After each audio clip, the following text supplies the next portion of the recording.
Chers frères et sœurs en Christ, bien-aimés dans le Seigneur, amis et connaissances, que la paix et la grâce de notre Seigneur Jésus-Christ vous soient immensement renouvelées en ce jour.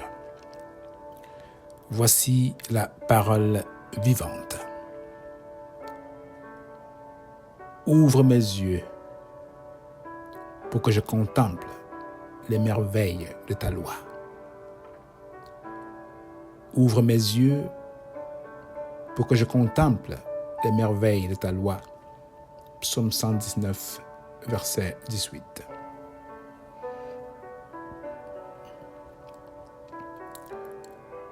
Et si je ne croyais pas en Dieu? Tel est le titre de notre message du jour.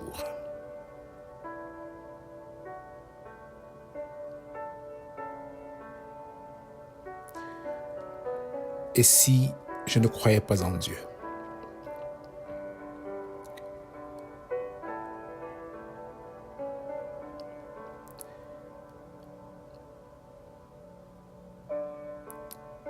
Il se pourrait que ce soit la question que tu te poses, peut-être maintenant.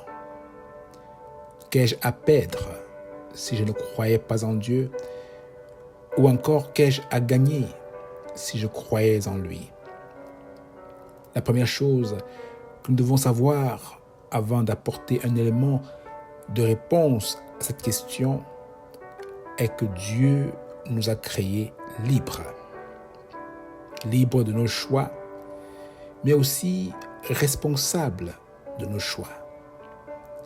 En d'autres termes, nous ne sommes pas des robots que Dieu manipule parce que c'est lui qui nous a créés.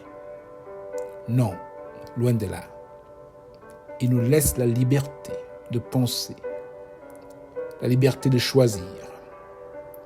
Sa parole nous dit, parlant du choix, qu'il a mis devant nous la vie et le bien, la mort et le mal, mais nous conseille de choisir le bien afin de vivre, comme nous pouvons le lire dans Deutéronome 30, les versets 15 à 16, qui dit « Vois, je mets aujourd'hui devant toi la vie et le bien, la mort et le mal, car je te prescris aujourd'hui d'aimer l'Éternel, ton Dieu, de marcher dans ses voies et d'observer ses commandements, ses lois et ses ordonnances, afin que tu vives et que tu multiplies et que l'Éternel, ton Dieu, te bénisse. »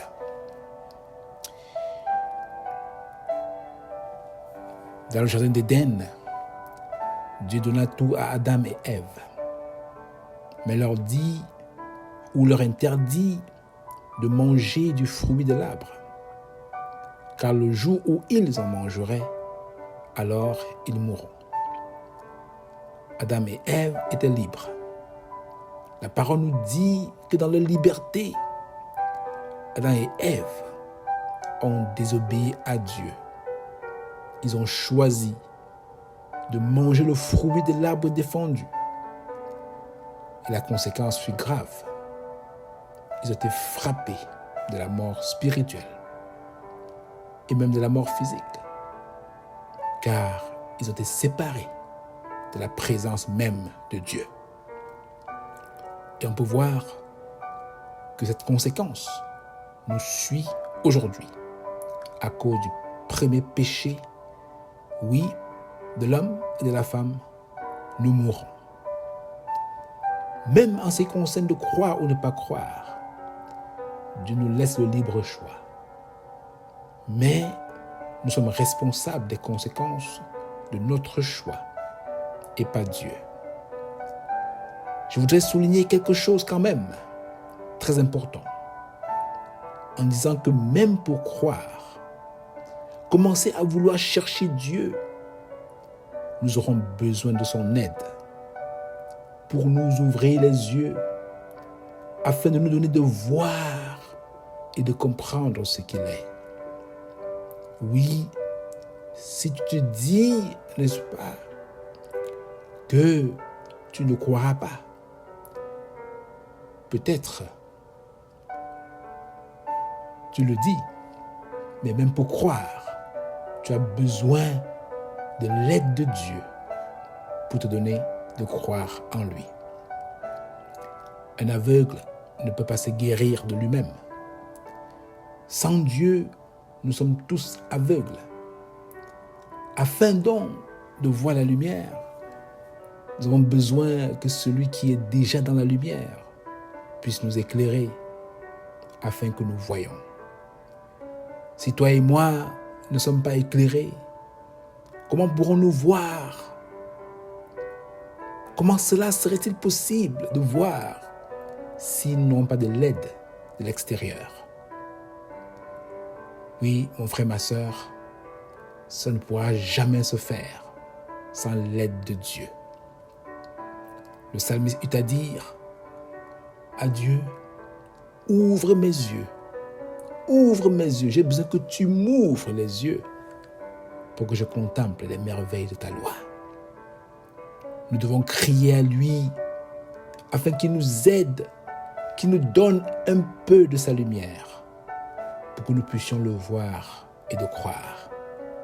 Croire est une grâce, mon frère, ma sœur, que Dieu nous donne afin que toute gloire lui revienne. Dieu ne permettra jamais que sa gloire soit partagée. Qu'est-ce que cela voulait dire? Vous savez, si quelqu'un se lève le matin et dit qu'il a décidé de lui-même de croire en Dieu, alors il s'attirerait tout le mérite d'avoir cru de lui-même sans l'aide de Dieu. Et pourtant, c'est impossible de croire de soi-même, à moins que Dieu intervienne dans nos vies, à moins que lui-même nous ouvre les yeux pour nous donner de croire en lui, de le voir. Mais cela va devoir prendre, n'est-ce pas, que toi et moi, que nous désirions de le voir. Oui, voilà le pas que nous devons faire.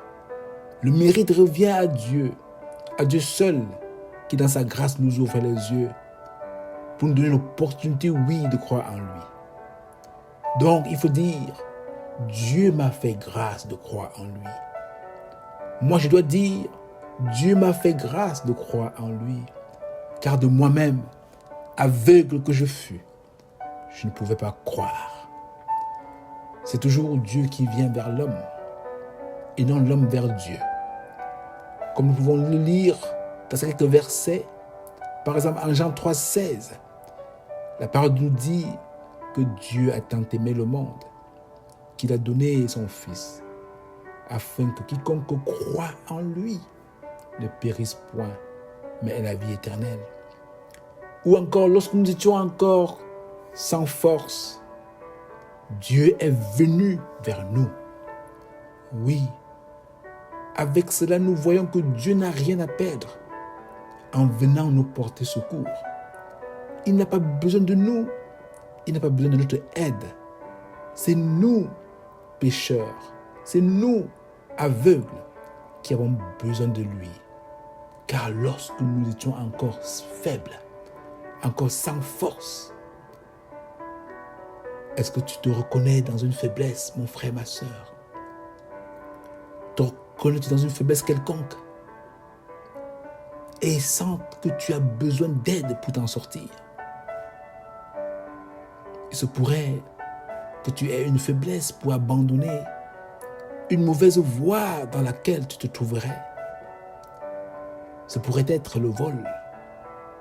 Ce pourrait être la corruption, la débauche sexuelle, le mensonge, la drogue et bien d'autres. Et tu te demandes comment vais-je m'en sortir? Mon frère, ma sœur, de toi-même, tu ne pourras pas. Car tu es faible et tu as besoin de la force, de l'apport de Dieu pour te soutenir. Et je veux te dire que Dieu est venu pour te chercher dans ta faiblesse. Oui, mais tu as besoin de croire qu'il peut te délivrer afin d'obtenir sa délivrance. Et qu'en est-il de ta vie éternelle après la mort? Est-ce que tu as déjà résolu ce problème de ton vivant? As-tu l'assurance de là où tu iras après la mort? Au paradis auprès de Dieu ou en enfer auprès de Satan? Jésus t'a dit, je suis venu afin que mes brebis aient la vie et qu'ils aient en abondance. Cette vie qui commence maintenant et nous poursuit dans l'éternité. Elle commence avec le Fils de Dieu et se termine avec le Fils de Dieu. As-tu déjà cette vie? Sinon, il va falloir croire en son Fils pour pouvoir bénéficier de cette vie éternelle auprès de Dieu. Comme vous pouvez le voir, c'est plutôt nous qui avons besoin ou bien qui avons tout à perdre à ne pas croire. Dieu nous donne beaucoup d'évidence dans sa parole et autour de nous pour croire qu'il existe, afin que nous mettions notre confiance en lui. Vous n'avez qu'à regarder la belle créature que vous êtes, ou encore observer la création autour de nous, autour de vous, pour comprendre que son auteur, c'est l'Éternel lui-même. Dieu n'est donc pas un laveur de cervelle. Non, Dieu a beaucoup d'évidence à nous donner pour prouver son existence si nous voulons croire en lui. Celui qui me cherche de tout son cœur, je me laisserai trouver par lui, nous dit sa parole. Il va donc falloir que nous soyons sincères dans nos démarches si nous voulons le connaître. C'est notre Créateur.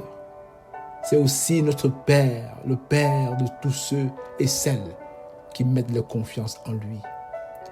Et comme Père céleste, il s'occupe de ses enfants plus que nous pouvons l'imaginer. Afin de bénéficier de tout cela, mon frère, ma sœur, nous devons d'abord faire le premier pas. Croire en sa parole et y mettre notre foi, sachant qu'il est fidèle pour l'accomplir. Alors, la responsabilité nous revient. Faire le bon choix. Choisir la vie qui se trouve en Dieu et mettre notre confiance en lui. Alors, si nous ne croyons pas en Dieu, qu'est-ce qui se passerait? Pour revenir à la première question, la réponse est simple. Tu vivrais juste pour un temps sur cette terre, mais tu mourras éternellement loin de lui, en enfer. Fais donc le bon choix, pose le bon pas, crois en Dieu. Prions.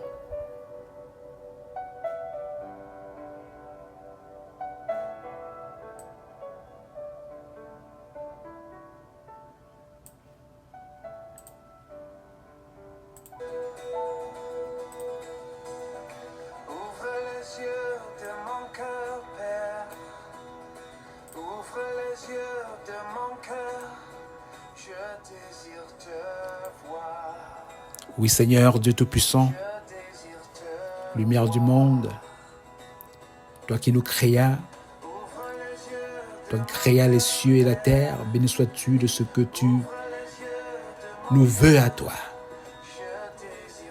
Malgré cela, beaucoup ont leur raison pour ne pas venir à toi. Nous te prions dans ta grâce de leur envoyer un faisceau de ta lumière, de leur ouvrir les yeux de leur cœur, afin qu'ils puissent te voir, qu'ils puissent découvrir le merveilleux Dieu que tu es. Oh, ouvre les yeux de nos cœurs, Seigneur, afin que nous puissions te voir les merveilleux bienfaits que tu as en réserve pour nous. Mais Seigneur, de le faire pour mon frère, ma sœur, pour nos amis et connaissances. Fais-le. Au nom de ton Fils, bien-aimé Jésus-Christ, nous avons prié. Amen.